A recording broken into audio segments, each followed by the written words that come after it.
Hi friends, welcome back to my channel. Fingering செய்கிறது பற்றி பார்க்கலாம் இன்றைக்கு. இதுக்கு 1 inch MDF போர்டு எடுத்துருக்கிறேன். ஃபிங்கரிங் பேஸ் எடுத்திருக்கேன்.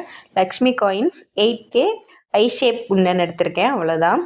இப்போ க்ளூ அப்ளை பண்ணிவிட்டு ஃபிங்கரிங் பேஸை வந்து ஸ்டிக் பண்ணிக்கலாம். கரெக்டாக மிடில் இருக்கிற மாதிரி ஸ்டிக் பண்ணிவிட்டு நல்லா ட்ரையாக வச்சு எடுத்து வச்சிட்டேன். இப்போ நம்ம ஸ்டார்ட் பண்ணிடலாம்.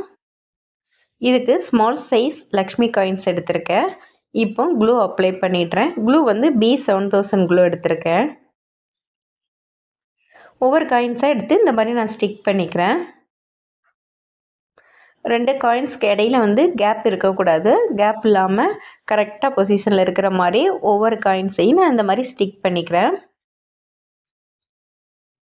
ஃபுல்லாகவே ஸ்டிக் பண்ணணும். சர்க்கிள் ஷேப்பில் வர மாதிரி ஸ்டிக் பண்ணணும். ஒரு சிஸ்டர் வந்து டவுட் கேட்டிருந்தாங்க. அதுக்கு இந்த கமெண்ட் பண்ணியிருந்தாங்க எனக்கு.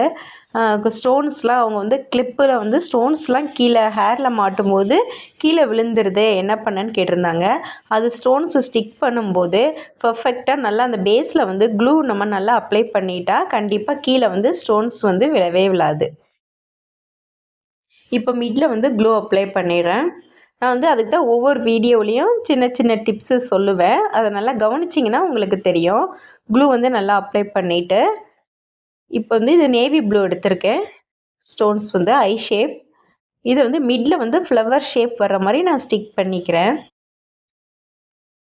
இப்போ கொஞ்சம் அலைன்மெண்ட்டு கரெக்டாக இல்லை, கரெக்டாக இருக்கிற மாதிரி அட்ஜஸ்ட் பண்ணிக்கணும். இப்போ இதுக்கு மிடில் வந்து நீங்கள் 3 mm ஸ்டோன் வச்சாலும் சரி, ஜர்க்கன் வச்சாலும் சரி, மிடில் வந்து ஒரு ஸ்டோன் வந்து கேப் இருக்கு இல்லையா, அதில் வந்து ஸ்டிக் பண்ணிக்கிறோம். இப்போ பார்த்தீங்கன்னா நமக்கு சூப்பரான ஃபிங்கரிங் ரெடி ஆயிடுச்சு. மறக்காமல் லைக் பண்ணுங்கள், ஷேர் பண்ணுங்கள், சப்ஸ்கிரைப் பண்ணுங்கள், கமெண்ட் பண்ணுங்கள். தேங்க்யூ ஃபார் வாட்சிங்.